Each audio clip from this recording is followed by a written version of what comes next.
Genesis chapter 47. Jacob blesses Pharaoh. Then Joseph went to see Pharaoh and told him, "My father and my brothers have arrived from the land of Canaan. They have come with all their flocks and herds and possessions, and they are now in the region of Goshen." Joseph took 5 of his brothers with him and presented them to Pharaoh. And Pharaoh asked the brothers, "What is your occupation?" They replied, "We, your servants, are shepherds, just like our ancestors. We have come to live here in Egypt for a while, for there is no pasture for our flocks in Canaan. The famine is very severe there.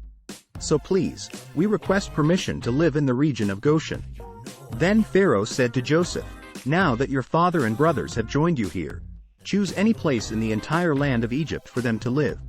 Give them the best land of Egypt. Let them live in the region of Goshen. And if any of them have special skills, put them in charge of my livestock, too." Then Joseph brought in his father, Jacob, and presented him to Pharaoh. And Jacob blessed Pharaoh. "How old are you?" Pharaoh asked him. Jacob replied, "I have traveled this earth for 130 hard years. But my life has been short compared to the lives of my ancestors." Then Jacob blessed Pharaoh again before leaving his court. So Joseph assigned the best land of Egypt, the region of Ramesses, to his father and his brothers, and he settled them there, just as Pharaoh had commanded. And Joseph provided food for his father and his brothers in amounts appropriate to the number of their dependents, including the smallest children. Joseph's leadership in the famine. Meanwhile, the famine became so severe that all the food was used up, and people were starving throughout the lands of Egypt and Canaan. By selling grain to the people, Joseph eventually collected all the money in Egypt and Canaan, and he put the money in Pharaoh's treasury. When the people of Egypt and Canaan ran out of money, all the Egyptians came to Joseph. "Our money is gone," they cried. "But please give us food, or we will die before your very eyes." Joseph replied, "Since your money is gone, bring me your livestock. I will give you food in exchange for your livestock." So they brought their livestock to Joseph in exchange for food. In exchange for their horses, flocks of sheep and goats, herds of cattle, and donkeys, Joseph provided them with food for another year. But that year ended, and the next year they came again and said, "We cannot hide the truth from you, my lord. Our money is gone, and all our livestock and cattle are yours. We have nothing left to give but our bodies and our land.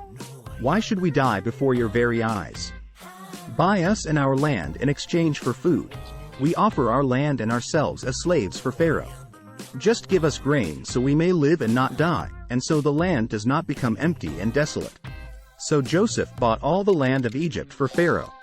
All the Egyptians sold him their fields because the famine was so severe, and soon all the land belonged to Pharaoh. As for the people, he made them all slaves, from one end of Egypt to the other. The only land he did not buy was the land belonging to the priests. They received an allotment of food directly from Pharaoh, so they didn't need to sell their land. Then Joseph said to the people, "Look, today I have bought you and your land for Pharaoh. I will provide you with seed so you can plant the fields. Then when you harvest it, 1/5 of your crop will belong to Pharaoh. You may keep the remaining 4/5 as seed for your fields and as food for you, your households, and your little ones." "You have saved our lives," they exclaimed. "May it please you, my lord, to let us be Pharaoh's servants." Joseph then issued a decree still in effect in the land of Egypt, that Pharaoh should receive 1/5 of all the crops grown on his land. Only the land belonging to the priests was not given to Pharaoh. Meanwhile, the people of Israel settled in the region of Goshen in Egypt. There they acquired property, and they were fruitful, and their population grew rapidly. Jacob lived for 17 years after his arrival in Egypt, so he lived 147 years in all. As the time of his death drew near, Jacob called for his son Joseph and said to him, "Please do me this favor. Put your hand under my thigh and swear that you will treat me with unfailing love by honoring this last request. Do not bury me in Egypt. When I die, please take my body out of Egypt and bury me with my ancestors." So Joseph promised, "I will do as you ask." "Swear that you will do it," Jacob insisted. So Joseph gave his oath, and Jacob bowed humbly at the head of his bed. Thanks for watching.